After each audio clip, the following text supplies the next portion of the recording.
Guys welcome back to my YouTube channel. আশা কৰোঁ সকলোৱে ভালে আছে। দেৰি নকৰি আজিৰ ভিডিঅ'টো আৰম্ভ কৰোঁ অসমৰ জনপ্ৰিয় ধাৰাবাহিক বেহৰবাৰী আউটপোষ্টত অভিনয় কৰা মোহন অৰ্থাৎ দীপজ্যোতি কেওটৰ লাইফষ্টাইল বায়োগ্ৰাফিৰ বিষয়ে। ভিডিঅ'টো অকণো স্কিপ নকৰি শেষলৈ চাই থাকিব বুলি আশা কৰিলোঁ। মোহনৰ ৰিয়েল নেমটো হৈছে দীপজ্যোতি কেওট আৰু নিকনেম হৈছে বাবু, পাপু আৰু বেহৰবাৰী আউটপোষ্টৰ যোগেদি জনপ্ৰিয় হোৱা নামটো মোহন আৰু তেওঁ মোহন বুলিয়ে সকলোৱে মাতি ভাল পায়। তেওঁৰ ডেট অফ বাৰ্থটো হৈছে 28 ডিচেম্বৰ 1988 আৰু তেওঁৰ বৰ্ণ প্লেচ হৈছে তেলিয়া পহুকটা নগাঁও। এতিয়া আহোঁ তেওঁৰ শিক্ষা জীৱনৰ কথা।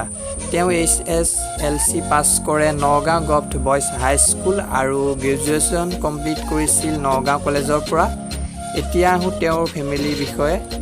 তেওঁৰ দেউতাকৰ নাম হৈছে খগেশ্বৰ কেওট আৰু মাকৰ নাম হৈছে অনিমা কেওট আৰু দীপাংকৰ কেওট।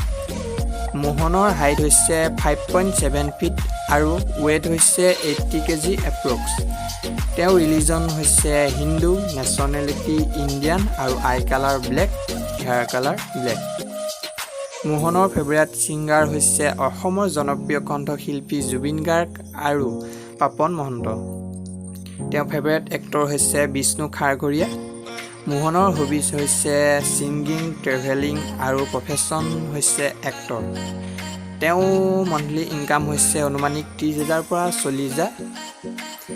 আজিলৈ ভিডিঅ'টো ইমানেই আছিল। যদি ভিডিঅ'টো ভাল পালে লাইক, কমেণ্ট, শ্বেয়াৰ কৰি দিব আৰু যিসকল চেনেলটো নতুন প্লিজ চেনেলটো ছাবস্ক্ৰাইব কৰি কাষতে থকা ঘণ্টা বটনটো টিপি অল কৰি দিব বুলি আশা কৰিলোঁ।